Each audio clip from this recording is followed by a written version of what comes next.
자, 브로콜리 펀치 들어갈게요.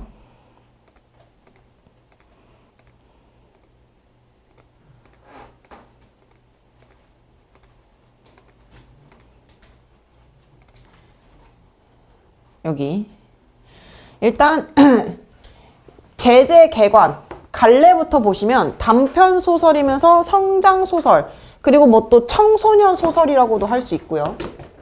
청소년 소설. 그죠? 성격이 환상적이면서 성찰적이죠. 그 소재 자체가 주먹이 이제 그 브로콜리로 변한다는 거니까.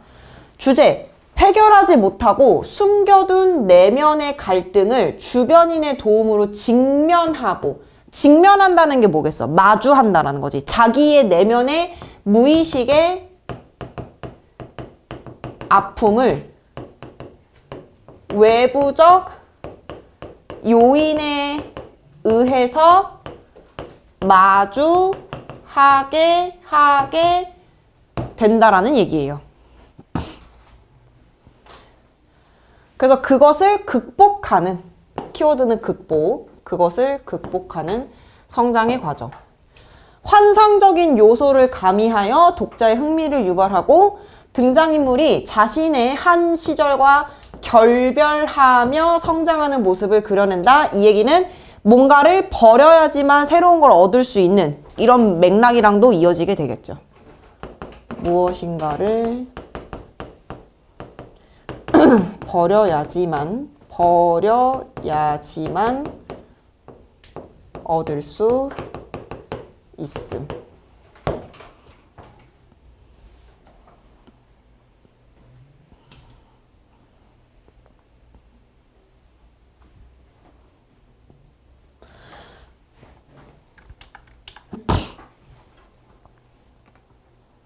자, 브로콜리 펀치. 일단 제목부터 굉장히 안 아파 보여.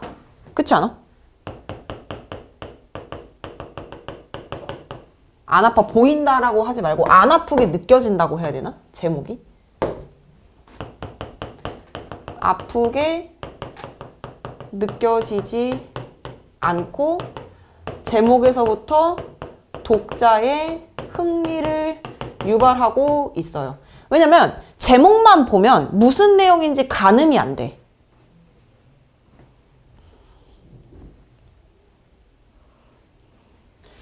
그리고 그 문학에서 보통 펀치는 이제 폭력, 주먹 뭐 요런 거잖아요. 근데 브로콜리는 채소이면서 부들부들한 느낌? 그러니까 폭력과는 전혀 상관이 없게 되는 그런 느낌인 거죠.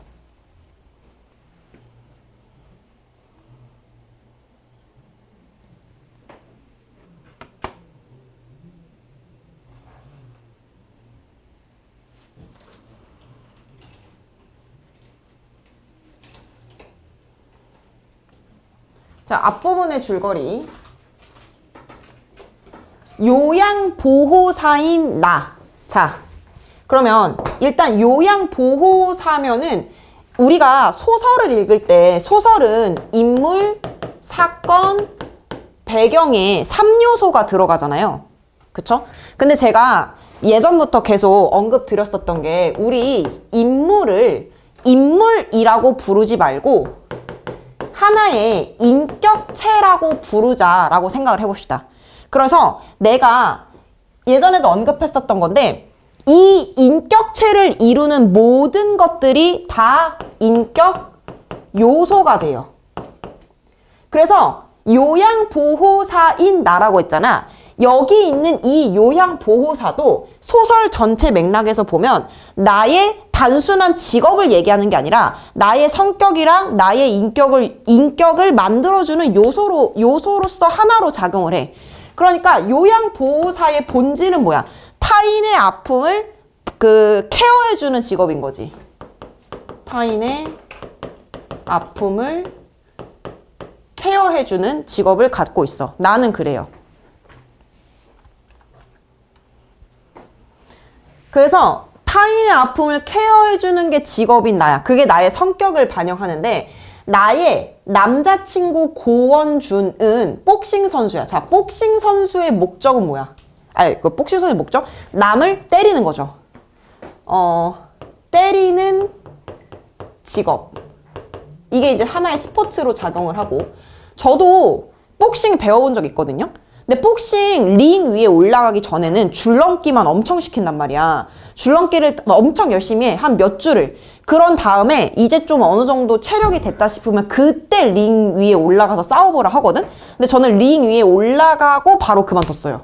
왜냐면 자, 나한테 이제 글러브랑 이거를 씌우라고 해. 그리고 이것도 껴줘. 그런 다음에 자, 때려 이래. 못 때려. 이게 사람을 때리라고 하잖아. 나는 사람을 때려야 한다는 사실이 너무 스트레스 받았었어. 이게 너네도 막상 뭐 이렇게 해주고 자 때려봐 이러면 못 때릴걸? 물론 그걸 잘 때리는 사람도 있어. 이거 완전 스포츠로만 보면은 때릴 수 있는데 저는 제 성격상 이걸 어떻게 때리지? 라는 생각이 들어서 바로 그만뒀거든요. 그러니까 얘는 그러니까 요양보호사인 나랑 남자친구 고원준인 나랑 완전히 직업이 정반대되는 거야. 얘는 아픔을 치료해주는 게 직업인 거고 나의 남자친구는 그러니까 좀 폭력적이게 많이 아프게 하면 이기잖아. 그치? 얘는 아픔을 케어해주는 직업인 거고 내 남자친구는 많이 아프게 하면은 이기는 직업인 거예요. 그래서 이제 인격 요소가 다르죠. 얘네를 만들고 있는 백그라운드가 완전히 달라요. 그래서 복싱 선수인데 어느 날 오른손이 브로콜리로 변하는 병에 걸린다. 그럼 이렇게 되면 얘는 목적을 달성할 수 있어요? 없어요? 없게 되죠. 그쵸? 이렇게 되면은 목적 달성 불가하게 됩니다.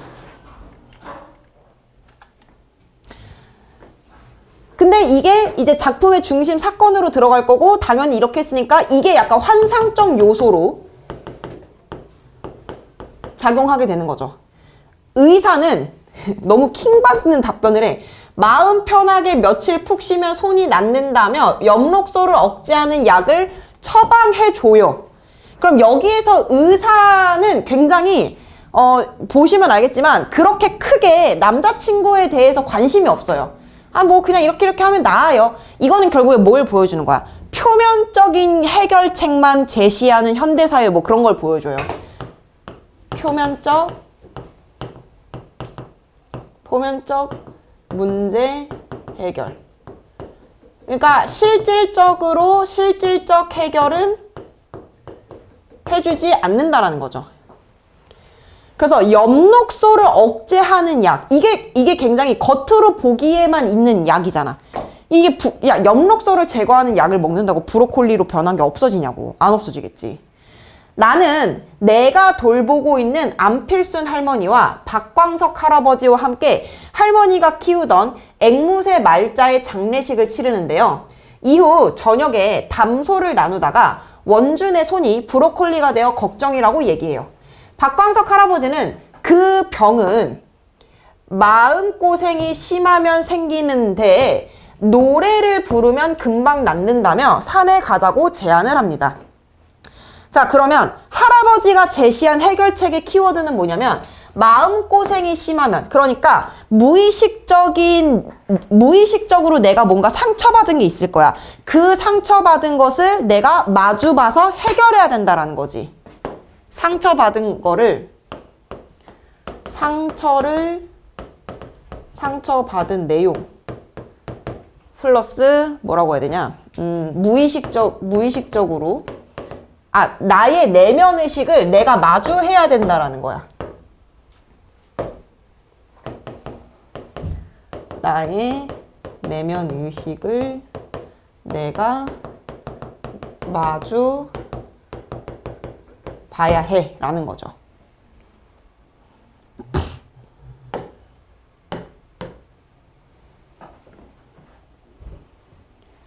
그래서 안필순 할머니 댁을 나선 나는 원준이의 집에 들러서 원준이에게 힘든 일이 있는지를 물어봐요. 힘든 일이 있는지를 물어보는 것 자체가 이제 원준이의 내면 심리, 내면 상태를 끄집어내겠다라는 시도가 되겠죠. 원준이의 내면 심리, 내면 상태를 끄집어 내겠다 라는 거가 되겠죠.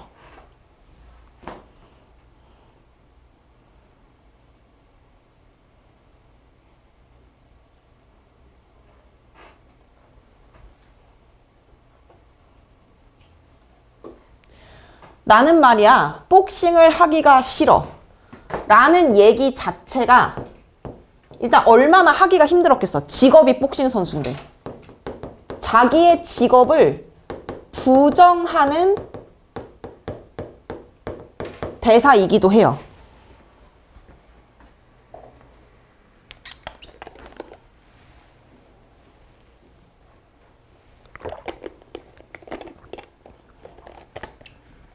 그리고 이게 시점 문제가 무조건 나올 거예요. 여기 1인칭 관찰자 시점이라고 했잖아요. 1인칭 관찰자 시점에서의 중요한 건 뭐냐면 여자친구의 입장에서 남자친구를 보는 거기 때문에 우리는 원준이가 진짜로 무슨 생각을 하는지는 몰라요. 그러니까 여자친구인 입장에서만 생각을 할 수가 있어.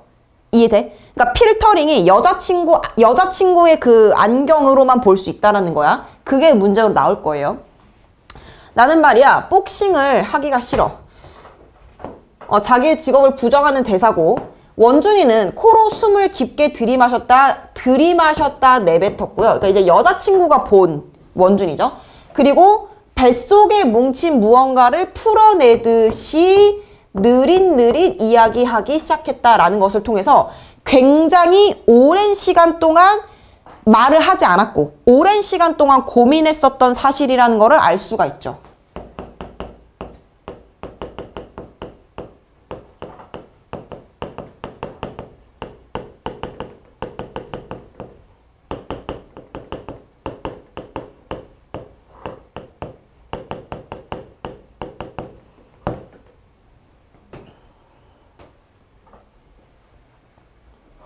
오랜 시간 동안 고민했었던 사실.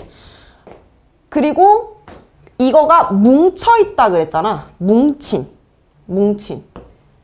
우리가 보통 뭔가 하나를 이제 제대로 얘기하려면 뭉친 실타래를 풀어낸다 뭐 이렇게 표현을 하잖아. 뭉쳐있다라고 하는 거는 뭉친 무언가를 풀어낸다라고 하는 거는 그만큼 제대로 정리가 안 되어 있는 걸 수도 있고 감정이 많이 억압되어 있는 거를 느낄 수도 있죠. 그래서 말을 계속 못하다가 말로 이제 들어가는 그 부분을 통해서 얘가 얼마나 얘기하기가 그동안 힘들었었는지를 알 수 있는 부분이기도 하고, 복싱을 잘하기 위해서 가장 중요한 게 뭔지 알아? 집중이야. 뭐에 집중하냐면 지금 내 눈앞에 있는 이 새끼를 곤죽으로 만들겠다라는 집중. 왼손으로 안 되면 오른손으로 안 되면 머리를 들이받아서라도 뻗어버리게 만들어야겠다는 집중. 그게 가능하게 되려면 되게 디테일하게 생각해야 돼. 이미지 트레이닝이라고 하잖아. 상대방이 피를 흘리는 모습, 그런 거를 생각을 해봐야 된다는 거야. 그러면 봐봐. 지금 곤죽으로 만든다, 뻗어버리게 만든다, 이거 자체가 굉장히 폭력적이고 강압적이야. 그게 가능하게 되려면 굉장히 디테일하게 생각해야 되는데, 그게 이미지 트레이닝이라고 하잖아. 상대방이 피를 흘리는 모습, 조금씩 힘이 빠져가는 모습, 그 모습 같은 걸 상상하는 거, 이미지 트레이닝. 너 그런 상상, 너 살면서 그런 상상 해본 거 있어? 진짜로 미워하는 사람이 너에게도 있었겠지만 그 사람을 때려서 무너뜨리는 모습을 이렇게까지 자세하게 그려내 본 적이 있냐고. 나는 심지어 그 사람을 미워하지도 않아. 오히려 좋아해. 그러면 이런 일련의 복싱에서 성공하기 위한 이런 일련의 과정들이 본인에게는 너무 스트레스로 다가왔다는 거를 얘기하고 있는 거지. 복싱에서 성공하기 위해서는 반드시 타인을 이겨야지만 결국에 무승부는 없어. 한 명은 무조건 죽어야 돼. 이런 싸움이 너무 얘를 스트레스로 받게 만들었다는 거야. 이게 학교에서는 어떻게 설명했을지 모르지만 조금 더 확장되게 표현을 한다면 이런 거 자체가 현대사회의 경쟁 뭐 이렇게도 볼 수가 있겠죠.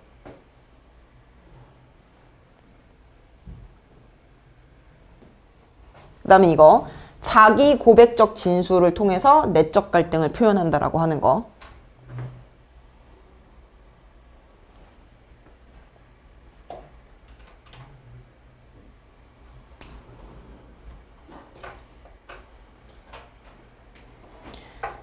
복싱에 목숨 걸고 나랑 비슷한 삶을 살아왔을, 이거는 이미 그 사람이랑 동료애를 느낀다라는 거야. 그러니까 이 얘기는 무슨 얘기냐면 나는 이 사람을 적이라고 생각하지 않는다는 거지. 이 사람하고 친구가 되고 싶어. 그런데 그런 사람을 곤죽으로 만드는 상상을 하는 게 실제로 곤죽으로 만들기 위해 주먹을 내뻗는 게, 그러니까 정서적으로나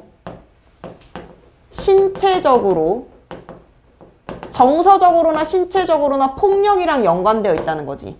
주먹을 내뻗는 게 어느 순간부터 되게 힘들어진 거야. 스스로 생각을 해. 이건 스포츠고 직업이다 하고 계속 생각했지만 스포츠건 직업이건 맞으면 아프고 아픈 건 싫거든. 진짜 싫고 기분 나쁘거든. 그런 걸 생각하게 된 날부터였어. 봐봐. 싫고 기분 나쁘다는 거를 생각하게 된 날. 그러니까 무의식적으로 불편하다는 거를 깨닫게 된 거야. 이 날은 무의식적인 불편함을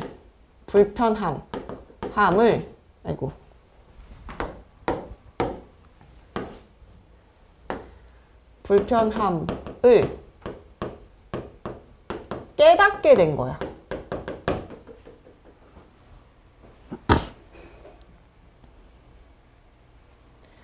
복싱이 하기 싫어진 건, 하지만 그렇다고 해서 그냥 휙 그만둘 수 있는 일은 아니었지. 그러니까 이거는 내면과 현실 사이에서 갈등하는 모습을 보여주는 거죠.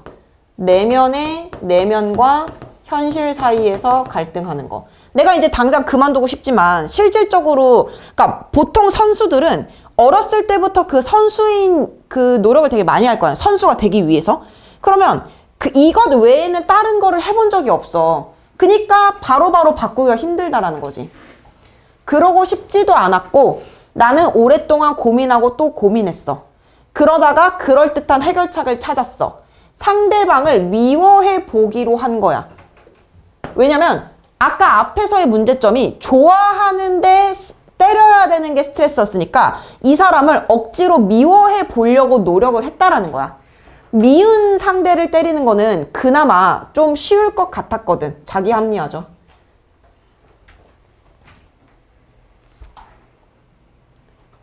그런데 이게 더 힘들다는 거지. 좋아하지 않는 걸 좋아하려고 애쓰는 게 힘들듯이 미워하지 않는 걸 미워하는 것도 보통 일이 아니더라는 말이야. 그러니까 이것을 통해서 원준이의 성격도 알 수 있는데 타인을 미워하는 거랑 때려하는 거, 그러니까 조금 연약한 성격이기는 해요. 그러니까 복싱 선수를 하면은 안 어울리는 성격이기는 해. 그래서 나는 미움을 억지로 만들어냈다. 세상 나쁜 것들을 다 갖다 붙이면서 미워해야 돼만 반복한 거야. 저 사람은 생각보다 좋은 사람이 아닐 거야. 저 사람도 날 때리고 싶어서 안달이 나 있을 거야. 맞기 전에 먼저 때려 눕혀야만 해. 다시는 내게 기어오르지 못하도록 완전히 밟아버려야만 해 라고 하면서 상대에 대한 분노와 증오를 스스로 채우고 있어. 그러면 결국에 이거는 무슨 얘기야? 그러니까 이제 이게 원준이의 몸이라고 하면은 이렇게 조금씩 분노가 차오르게 됐다라는 거지. 마음속의 분노를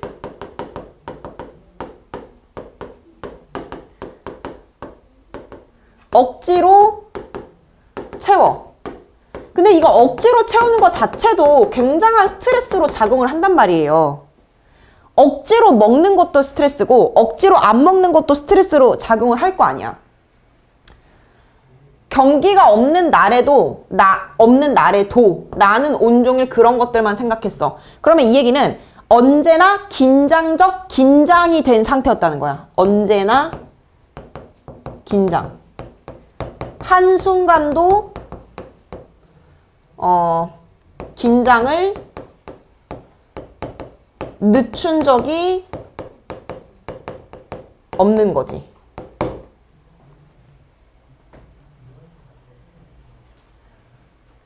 내게 주먹을 휘두르고 싶게 만드는 것들.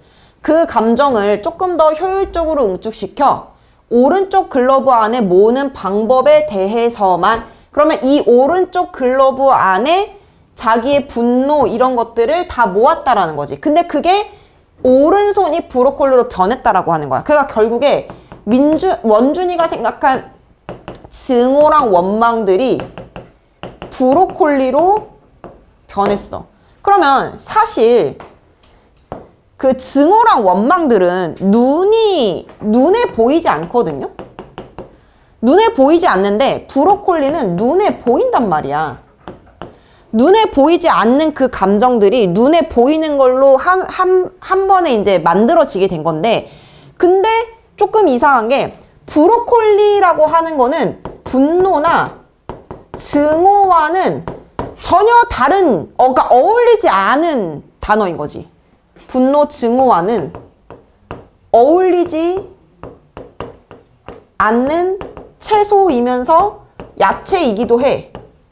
그러니까 더 쉽게 말하면 정말 원준이의 분노랑 증오가, 그러니까 분노랑 증오가 눈앞에서 만들어진다. 뭐 칼, 나이프, 아니면 쇠망치 이런 걸로 바뀌는 게 맞잖아. 근데 이게 왜 브로콜리로 바뀌었을까를 생각을 해본다면 얘가 느끼는 분노와 증오가 진짜가 아니었다라는 걸 시사하기도 하죠. 이해되셨어요? 만약에 원준이가 진짜 사이코패스야. 그래서 사람 때리는 걸 너무 좋아해. 이게 천직이야. 맨날 사람 때리고 싶어서 안 달라 있어. 그래서 얘가 증오랑 그거를 원기옥처럼 모았다면 망치로 변하는 게 더 맞겠지. 자기가 그 사람을 진짜 싫어하고 감정이 없을 테니까.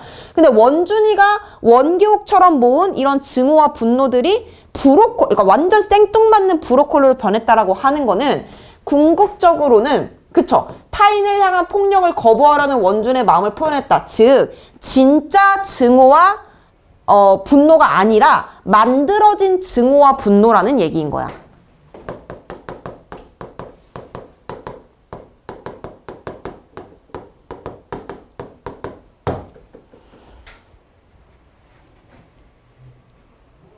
그래서 이렇게 얘기할 수 있겠죠. 여기 브로콜리. 진정한 분노와 증오의 감정이 아니었기 때문에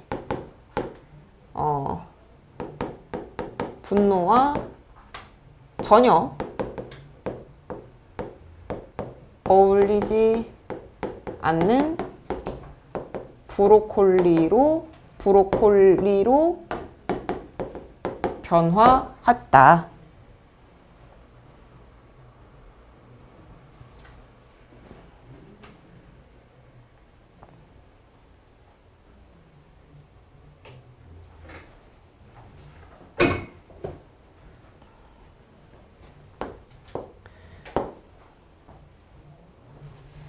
됐어? 그리고 보세요. 그런데 어느 날 이렇게 됐어 라고 대사를 하고 말을 하고 허공에 브로콜리를 휙 내빼뒀다. 어둠 속에서 반짝 드러났다 라고 하고 있잖아. 그러면 이게 이제 왜 환상적 요소가 강조되고 있는 거냐면, 그래서 손이 브로콜리로 변했어 라고 얘기하는 것보다 이렇게 되어버렸어 라고 한 다음에 이걸 탁 보여주면은 독자들이 여기에 더 집중하게 될 거 아니야. 그러니까 이거는 환상적 소재를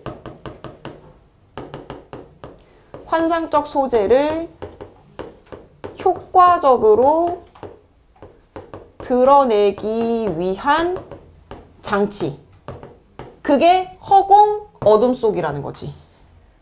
거기 그 순간에서 반짝 드러낸 것도. 반짝 음성 상징어죠.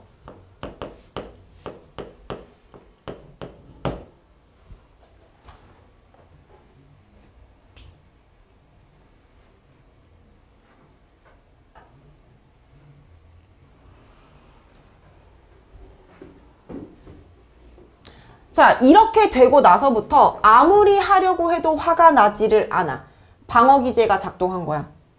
그러니까 이걸로 인해서 이게 만들어졌으니까 화가 나지를 않아. 원준의 브로콜리가 몇 번 더 허공을 때렸다. 그러다가 결국 툭 떨어졌다. 그러니까 여기서 툭 떨어진 것은 원준이의 마음을 대변하는 거이기도 하죠. 그쵸? 그런 거 관두는 게 좋다고 생각하겠지? 그렇게 괴로운 일을 무엇하러 해야 하는지 넌 모르겠지? 여기서 넌 모르겠지라는 거에서 드러난 심경이 뭐겠어? 아마 이럴 거야. 여자친구한테 얘기하고 있는 거긴 하지만 세상 사람들한테도 이렇게 얘기하고 싶었을 거야. 그러니까 약간 이런 거지. 너네들이 생각하기에 내가 이렇게 고통을 받고 있다면 그럼 왜 그거 해? 그거 그냥 그만두면 되잖아. 라고 쉽게 얘기했을 거 아니야. 근데 그렇게 못했다라는 거지. 그래서 그런 거 관두는 게 좋다고 생각하겠지. 그렇게 괴로운 일을 뭐 하러 해야 하는지 넌 모르겠지. 라고 하는 거는 세상 들에게도 말하고 싶은 마음. 그렇지만 나는 이걸 너무 오래 해왔어. 할 줄 아는 게 이것뿐이야. 이게 그만두지 못하는 이유야.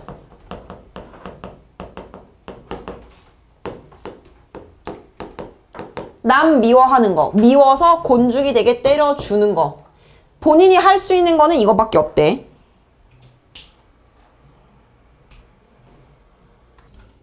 자, 원준이는 거기까지 말한 뒤 입을 다물었다.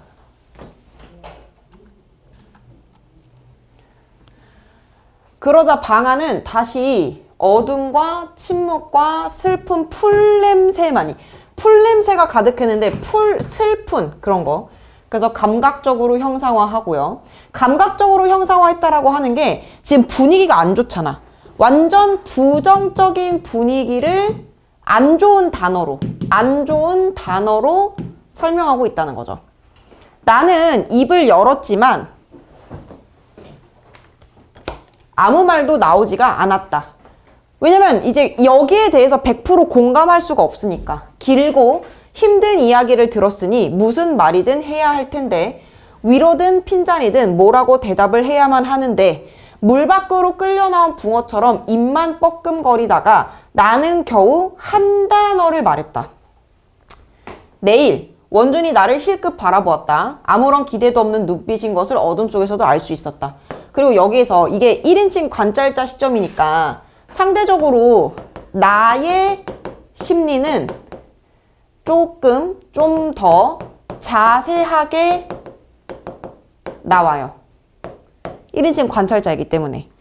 이제 원준이의 심리는 내가 추측하는 거에서밖에 나올 수가 없는 거지. 그래서 물 밖으로 끌려 나온 붕어처럼 입만 뻐끔거리다가 나는 겨우 한 단어를 말했다. 내일. 그리고 기대가 없는 눈빛인 것을, 왜냐면 왜 기대가 없다고 생각하겠어? 넌 모르겠지. 이 감정선이 연결이 될 테니까. 너는 내가 왜 이렇게 힘든지도 제대로 이해하지 못할 거고 나의 이런 상황을 100% 알고 있지도 않으니까 그래서 딱히 기대가 없다라고 얘기를 하는 거예요. 박광석 할아버지가 내일 산에 가서 이것저것 아무튼 하면 잘 낫는데 내일 같이 가보자. 응? 지금은 푹 자고 내일 다 같이 가보자. 라고 하면서 설득하고 있어. 왜? 원준이가 말을 제대로 안 들을까 봐. 원준은 대답하지 않았다. 나는 어둠 속에서 원준이의 브로콜리를 더듬어 잡았다. 터치가 일어나죠. 어쨌든 원준이를 이해하기 위한 노력을 하고 있는 거야.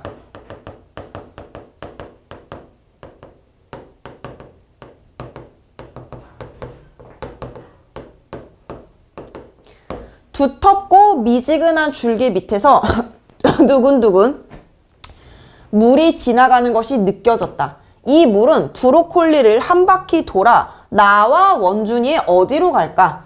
미움이나 분노를 만들어내는 그런 곳으로 흘러가서 고일까? 아니면 거기에 맑게 섞여들며 조금 묽어질 수 있을까? 나는 오래오래 브로콜리를 쓰다듬고 매만졌다. 내 손끝에도 푸른 물이 드는 것만 같아 내내 뱃속이 저릿저릿했다.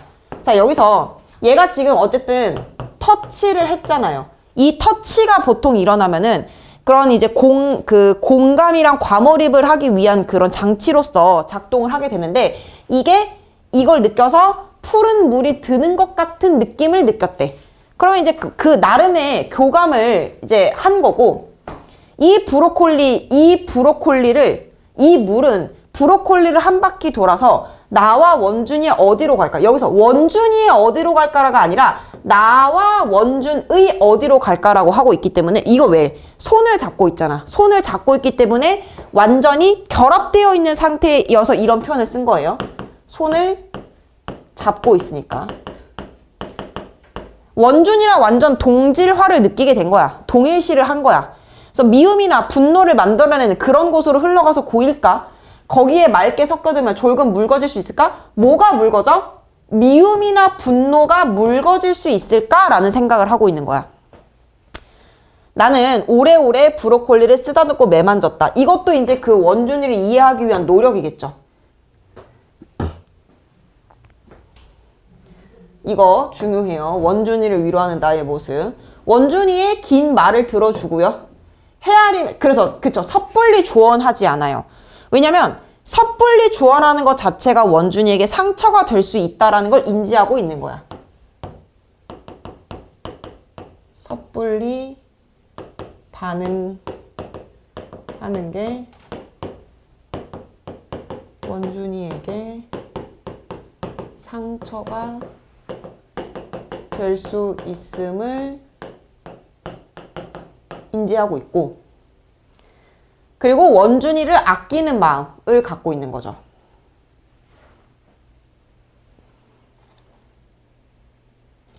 그래서 서술 방식, 붕어처럼이니까 직유법 쓰고 있고요. 슬픈 풀냄새, 푸른 물, 뱃속이 저릿지기, 감각적인 표현. 슬픈 풀, 냄새, 후각이고요. 푸른 거, 시각, 저릿저릿, 촉각. 그리고 이런 감각적인 여러 가지 감각적 표현들이 자주 쓰이고 있다. 소설인데도 불구하고 이런 감각적 표현들이 많이 쓰이고 있다는 거 확인하시면 돼요. 자, 중략. 다음날 정오쯤 등산로 입구에서 만난 나, 원준, 할머니, 할아버지는 산을 오르던 도중에 울타리를 넘고 풀숲을 헤쳐서 낭떠러지가 있는 곳. 그러면 이 낭떠러지가 있는 공간이라고 하는 곳은 그러니까 쉽게 다른 사람들이 찾을 수 없는 곳. 쉽게 타인들이 들어오기 어려운 곳, 어려운 공간이면서 이렇게 생각하실 수도 있어요. 얘네가 다른 사람들이 여기에 접근하지 않을 공간이라고 한다면 굳이 낭떠러지가 아니어도 되잖아요. 근데 왜 낭떠러지일까? 결국에 이 낭떠러지는 뭘 나타낸 거야? 원준이의 심리 상태를 반영한 공간이기도 하지. 원준이의 심리 상태가 낭떠러지에 있는 것 같은 감정을 느끼고 있다고 시사하는 거라고 생각할 수도 있죠. 그래서 왜 소설을 읽을 때 얘의 직업이 무엇인지, 얘의 백그라운드가 전체 무엇인지, 얘가 어디 공간에 있는지, 후드 집업을 회색을 입었는지 핑크색을 입었는지도 싹 다 거기에 들어가거든요. 자리를 잡고 음식을 차린 후에 박광석 할아버지가 원준이에게 갑자기 노래를 시키자 원준은 당황한다. 근데 이 노래는 마음의 응어리를 떨쳐낼 수 있는 하나의 행동으로 작용을 하게 되고 그게 병이 낫도록 하게 되는. 원준이가 우물쭈물하는 동안에 나는 원준의 브로콜리에 둘둘 감아놓았던 수건을 벗겨냈다. 아마 이제 여기 둘둘 감아놓았던 수건이라고 하는 거는 뭐 이제 이제 얘 좀 숨기는. 근데 이게 얘가 민망해서라기보다는 그거겠죠. 뭐라고 해야 되냐. 얘를 보호하는 차원에서 그랬겠죠. 햇빛 아래에서 보니까 브로콜리는 더 약간 신선식품, 냉동 처리된 것처럼 이렇게 반짝반짝 빛났대. 더 푸르고 신선한 것 같았다. 그때 원준의 브로콜리를 곰곰 바라보던 안필순 할머니 갑자기 말했다. 아, 그리고 봐봐. 브로콜리는 어젯밤보다 더 푸르고 신선한 것 같았다라고 하는 게 브로콜리가 더 예쁘면 예쁠수록 원준이의 마음은 더 안 좋아지지 않겠어요? 여러분들의 손가락이 브로콜리로 변해. 브로콜리가 근데 맨날 싱싱해. 그럼 좀 심란하지 않겠어? 결국에 브로콜리의 신선도와 원준이의 감정은 반비례하겠죠.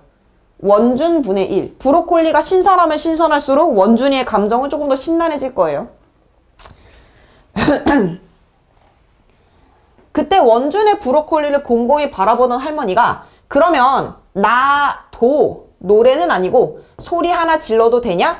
이거는 그러니까 여기 이제 주석에 나와 있는 것처럼 할머니에게도 풀지 못한 응어리가 있는 거 맞는데 플러스 뭐겠어? 원준이가 지금 당황해 하니까 본인이 먼저 이게 얘기를 하겠다라 솔선수범? 그러니까 원준이 민망하지 않을까봐 배려하는 차원인 것도 있겠죠.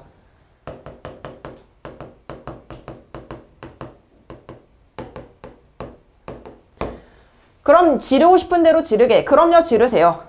그러자 낭떠러지 끝쪽으로 조심조심 걸어갔다.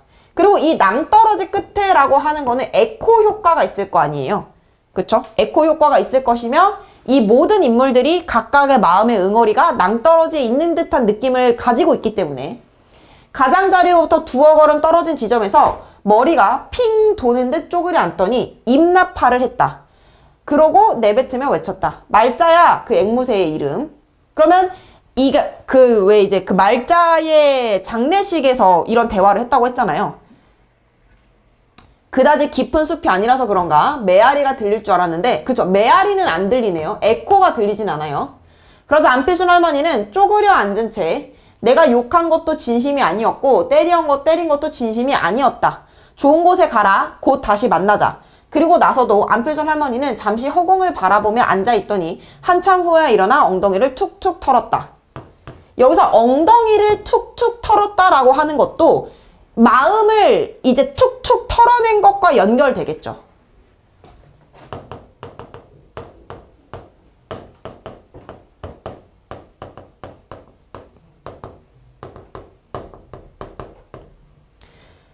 그러고는 후련함을 느끼니까 수줍게 웃으며 돌아왔다. 그리고 박수를 쳤다. 자, 그러면 여기서 이 행동을 원준이가 봤을 거 아니야. 원준이 입장에서는 저렇게 하니까 뭔가 속이 풀려서 다시 돌아와. 그러면 원준이도 용기를 얻을 수 있는 계기가 되겠죠.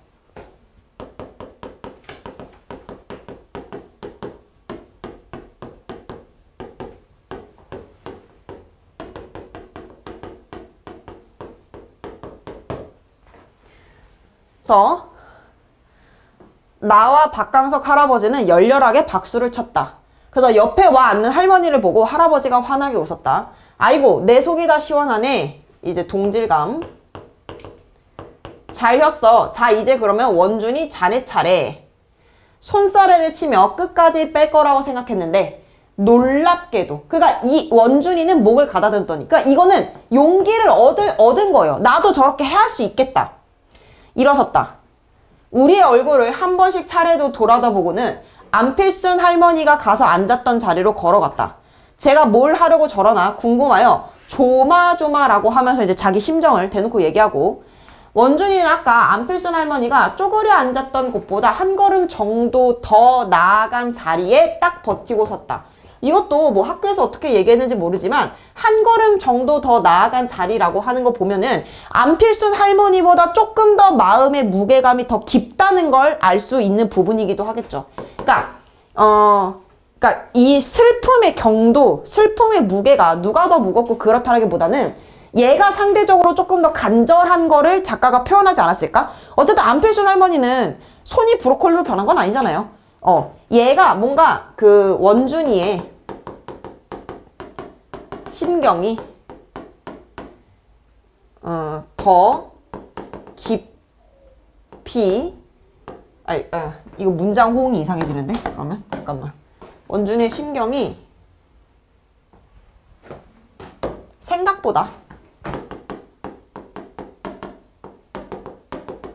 깊었음을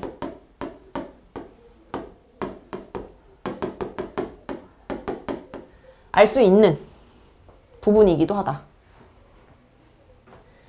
그러고는 허리를 숙여 낭떠러지 아래를 바라보았다. 그리고 만약에 이 낭떠러지라고 하는 공간 자체가 원준이의 마음 심리 상태라고 한다면 아래를 바라봤다라고 하는 거는 이제 이 공간에 와서 자기의 내면 심리를 똑바로 마주보게 됐다라는 의미도 돼요.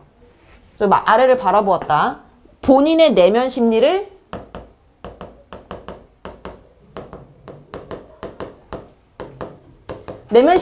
마주하게 된. 근데 그게 자의로. 브로콜리는 타의였잖아. 브로콜리는 내 의지가 아니었잖아.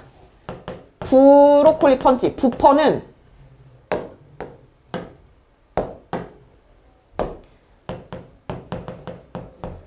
이거는 타의였죠. 본인의 의지가 아니었어. 근데 낭떠러지 아래를 바라본 그거는 내 의지로. 순간 나는 벌떡 일어섰다. 원준이 저대로 뛰어내릴지 모른다는 생각이 들어서였다. 근데 예상 위예로 아 라고 그러면서 소리쳐요. 엄청나게 큰 소리.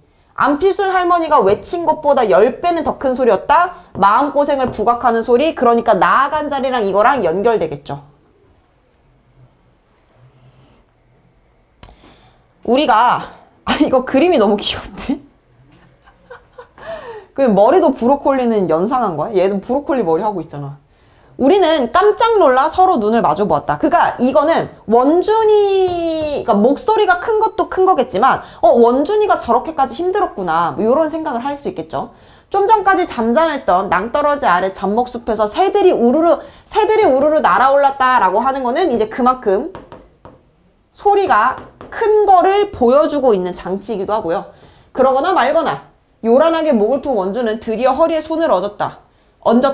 그러면서 동해물과 백두산 마르고 닳도록라고 하면서 노래를 불러요.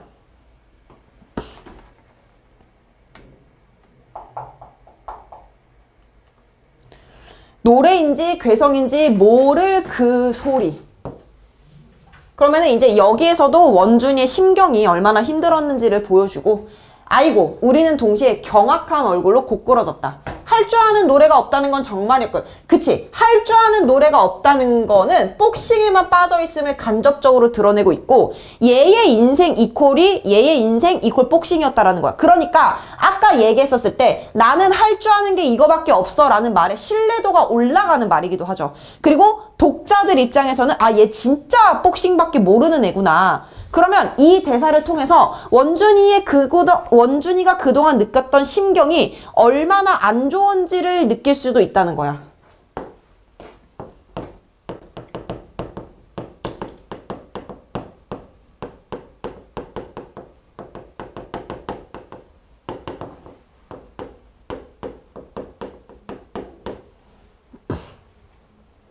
그래도 그렇지 이건 정말 너무하잖아. 이건 약간의 웃음 유발.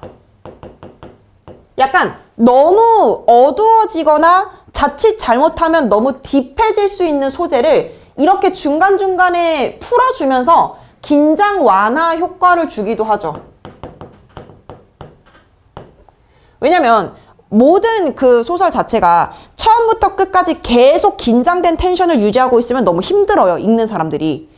그래서 왜 공포영화도 보면은 계속해서 무서운 장면만 보여주는 거는 아니고 무서운 장면 보여줬다가 웃긴 거 약간 좀 풀어지는 장면 보여줬다가 이런 식으로 완급 조절을 하잖아. 이 소설도 완급 조절 중에 하나라고 보시면 돼요. 나는 깔깔깔 음성상징어 가슴 속에서 씩씩 쇳소리가 날 때까지 웃었다. 이렇게 웃었다는 거죠. 박광석 할아버지가 웃지 말라면 눈을 그치. 야 이거 웃는데 너무 민망하잖아. 원준이 입장에서는. 할아버지도 눈물이 맺혀 있었다. 그러니까 이게 객관적으로 웃긴 상황이라는 거예요. 안피술 할머니는 엎드려서 숨 넘어가는 소리를 내며 부들부들 떨고 있었다. 그러나 등 뒤에서 폭소하는 관객들에는 아랑곳 없이 우렁차게 계속 불렀다. 하느님이 보호하사 우리나라 만세. 아이고 잘한다. 박수쳤다. 나도 신이 나서 추임새를 넣었다. 원준아, 더 질러봐. 그러자 돌아보며 씩 웃었다. 약간 이제 조금 풀린 거죠. 조금 마음이 풀림. 사진으로 찍어 남기고 싶을 만큼 상큼한, 그러나 왠지 코끝이 찡해지는 미소. 왜? 이 미소를 보이기까지 얼마나 힘들었을까? 이런 마음이 드니까.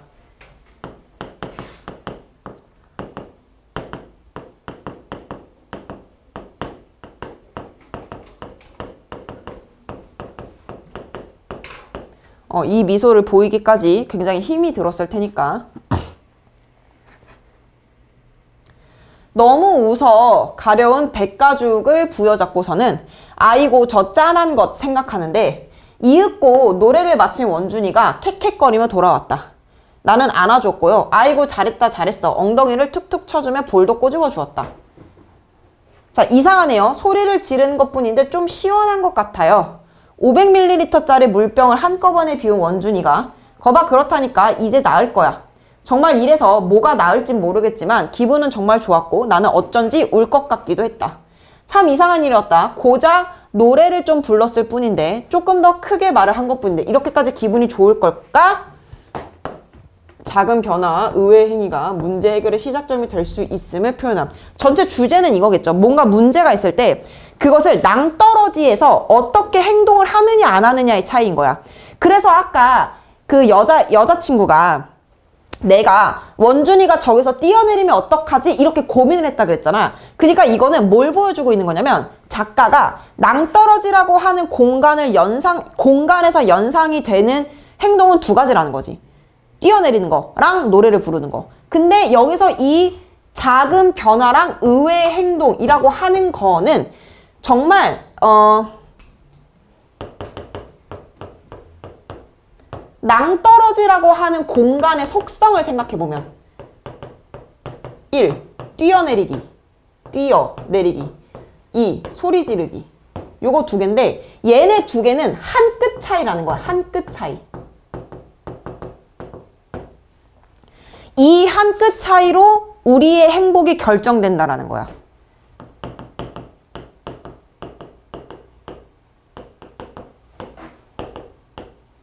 행복과 미래가 바뀐다. 근데 노래를 부르는 게 어려운 행동은 아니잖아요. 어렵지 않은 행동으로도 충분히 변화를 이뤄낼 수 있다. 겨우내 땀에 전 소미불을 얕보드레한 봄이불로 바꿔 덮은 첫밤처럼 지규 온몸이 다 산뜻했다. 비결이 무엇일까? 여기가 산이어서일까? 메아리도 없이 소리를 꿀꺽 삼켜버린 이 산의 청신한 공기 덕분일까? 그러고 보니 원준이가 저렇게 소리를 지르는 것을 들은 건 이번이 처음이었다. 자신의 감정을 크게 표현한 적이 없음을 드러내고 이거는 결국에 현대사회에서 대부분의 사람들이 자기 감정을 이렇게 크게 표현하지 않는 거를 시사하기도 하죠.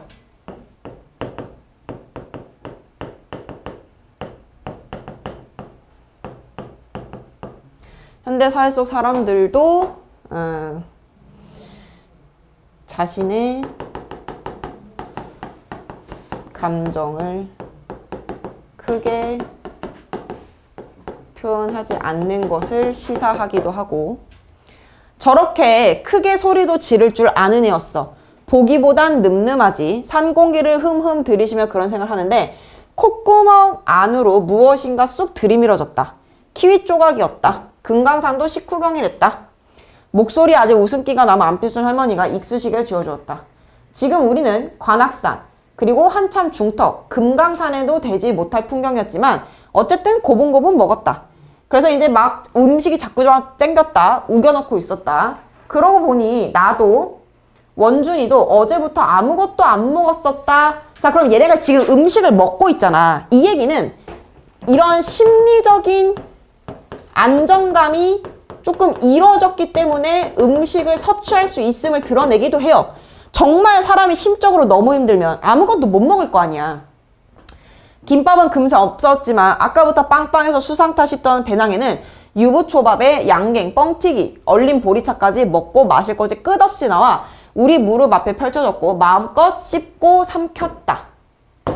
밥은 미지근하고 과일은 갈변되어 있었지만 눈물나게 맛있었다.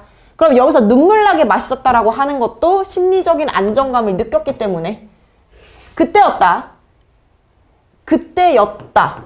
갑자기 원준이가 윽 하며 확 찌푸렸다. 그럼 이러한 거를 통해서 독자들의 긴장감을 유발하기도 하죠. 긴장감을 유발하면서 돌이라도 씹었는가 하면서 하니까 터진다. 전환, 호기심, 긴장감 유발. 터져? 뭐가? 원준이의 브로콜리의 시선을 모았다. 윽 하는 소리를 내던 연두빛 팔목 중간쯤을 꾹 부여잡았다. 안에서 뭔가 자꾸 약간 그 팝한 느낌이 든다는 거죠. 파핑 이런 느낌. 터진다니? 모르겠어. 작은 불꽃 같은 것들이 막 따끔거리면서 터져. 따끔거리면서 터진대.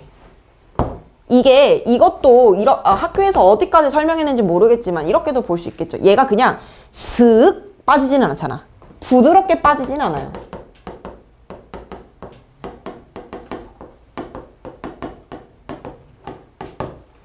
어쨌든 아픔을 느끼면서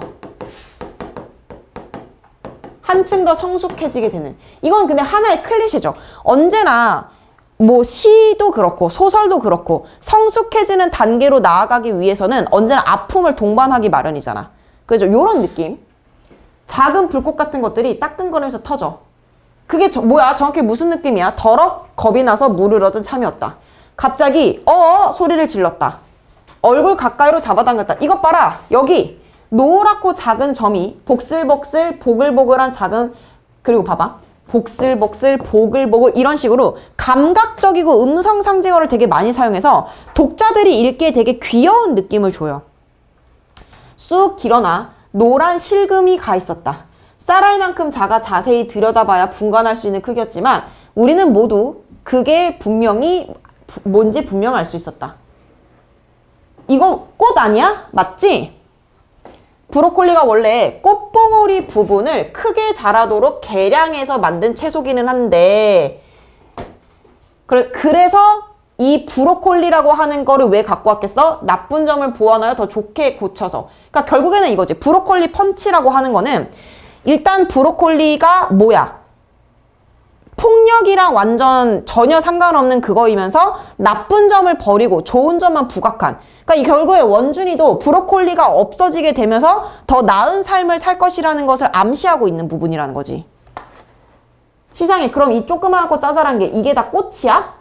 우리는 원준의 브로콜리 얼굴을 바짝 갖다 대고 숨을 죽였다. 느리지만 확실하게 커다란 브로콜리의 가장자리 여기서 툭툭하고 꽃봉오리가 터지고 있었다. 이내 처음 나온 봉오리 끝이 아주 조금씩 길어지기 시작했다. 총알 모양의 꽃자루가 쏙 올라오더니 샛노란 꽃잎이 빙글빙글 돌려 비집고 나와 조금씩 펼쳐졌다. 몇 분이 지났을까? 개화.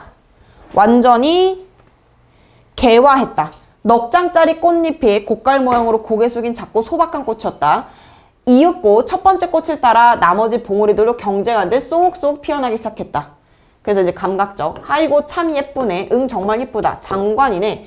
왠지 조용히 말해야 될 것 같아서 꼭 갓 태어난 애기 동물을 내려다 보는 듯 뭔가 벅차올랐다. 이건 뭐겠어? 원준이가 이제 이걸 보세요.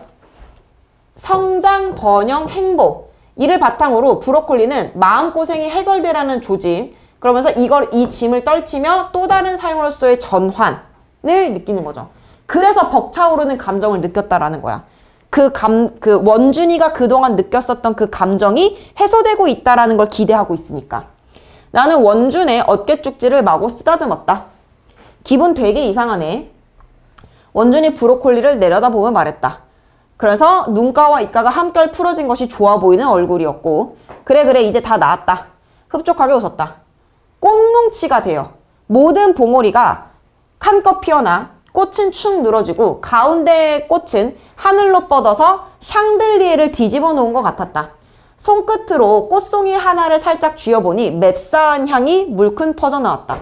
평범한 꽃향기와는 다른 훨씬 강렬하고 정신을 청량하게 해주는 향이었고 우리는 번갈아가며 조심조심 브로콜리를 쓰다듬었다. 아주 대견한 일을 해낸 누군가를 칭찬하듯이. 그럼 결국에 이 일련의 과정은 원준이의 심리가 안정적으로 변화되고 전환될 수 있다라는 걸 얘기하는 거고. 그래서 진한 향기. 아마 요 달큰한 냄새는 멀리 가다 할 거야. 아마 못해도 산책로 초입까지는 충분히 향긋할 거야 하고 생각했다. 감각적. 결국 우리가 산을 내려온 것은 해가 슬슬 저물어갈 무렵 온길을 그대로 되돌아와 서울대학교 앞쯤에서 우리는 헤어지기로 했다. 잔뜩 지친 박강석 할아버지와 안필순 할머니를 택시에 태워 보낸 뒤 서로의 집으로 가는 갈림길이 나올 때까지 천천히 걸었다. 원준이는 소중히 감싸 안고 있었다. 그러니까 이거를 이제 받아들이게 된 거죠. 수용. 그 모양이 꼭 꽃다발을 하나를 받아 안고 가는 사람 같았다. 그러니까 이제 이 브로콜리가 결국에는 외면하고 싫었던 감정선에서 자기가 받아들여야만 하는 감정선으로 바뀐 거야. 외면하고 싫어해야 하는 감정선에서 수용의 감정선으로 바뀌게 된 거지. 나는 발을 콩콩 구르며 집으로 돌아왔다. 그리고 큰 소리로 노래를 부르고 싶었고 그날은 땀을 잔뜩 흘린 터라 몸을 씻고 잠자리에 누웠다. 땀을 잔뜩 흘렸다. 그 정도로 엄청 몰입했다는 거죠.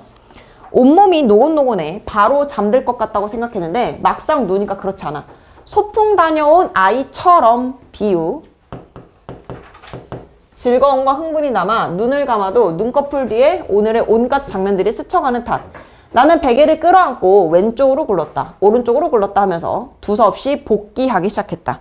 다시 그거를 상황을 생각하는 거야.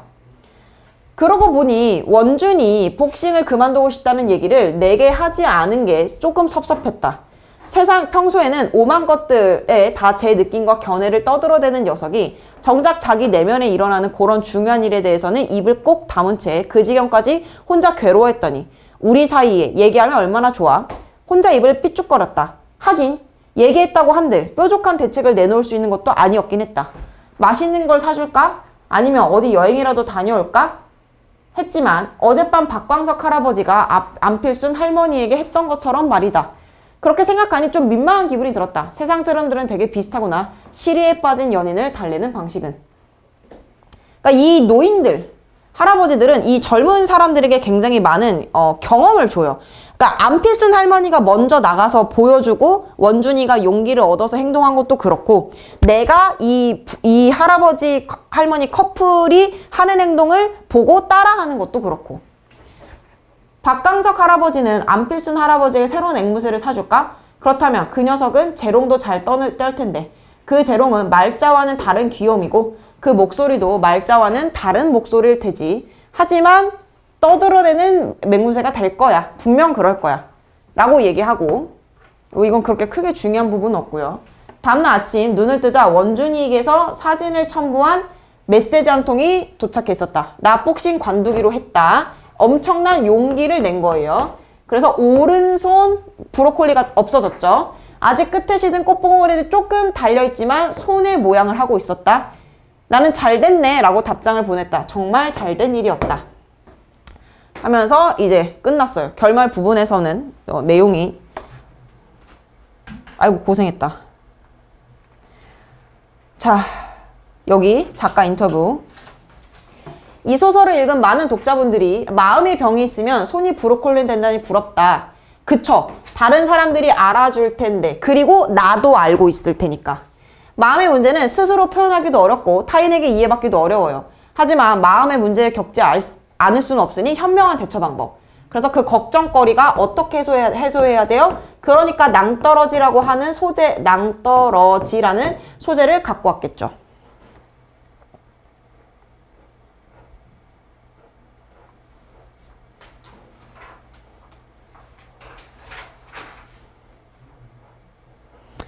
여기 볼게요. 작가는 원준이의 손이 왜 하필 브로콜리, 주먹이나 복싱 글러브가 비슷한 모양. 이건 이제 외양적으로. 외적으로. 근데 브로콜리 속성이 이게 전체가 다 꽃이라 그랬잖아. 그러니까 원준이가 이 꽃을 활짝 피워내고 나서 이후에 인생의 전환점을 맞게 되는 정서적인 면까지 보셔야 돼요.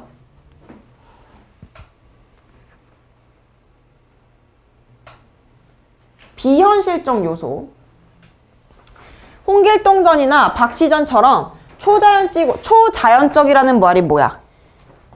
기이하다는 거야. 자연적인 내추럴한 게 없다라는 거야. 초자연적이고 비현실적인 소재나 사건을 다루는 환상 문학은 옛날부터 존재했는데, 하지만 현대 문학에서 인간의 현실적 경험을 재현하는 사실주의 경향이 주를 이루면서 크게 관심 받지 못했고요. 90년대 일부 소설가들이 여러 가지 환상적 요소를 장치로 사용하면서 다시 주목받기 시작했고, 다양한 시도가 이루어지면서 단계별로 발전했어요. 자, 여기 보세요. 이거 거의 끝났어. 타인을 향한 폭력을 거부하고자 하는 마음을 소재로 표출된 거. 그러니까 원준이의 심적 고통이 구체적으로 형상화 된 거 볼 수 있겠죠. 이거.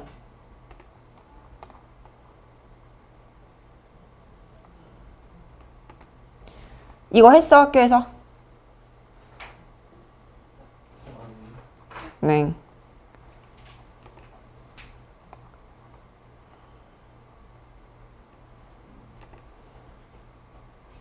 네, 여기까지 하고요.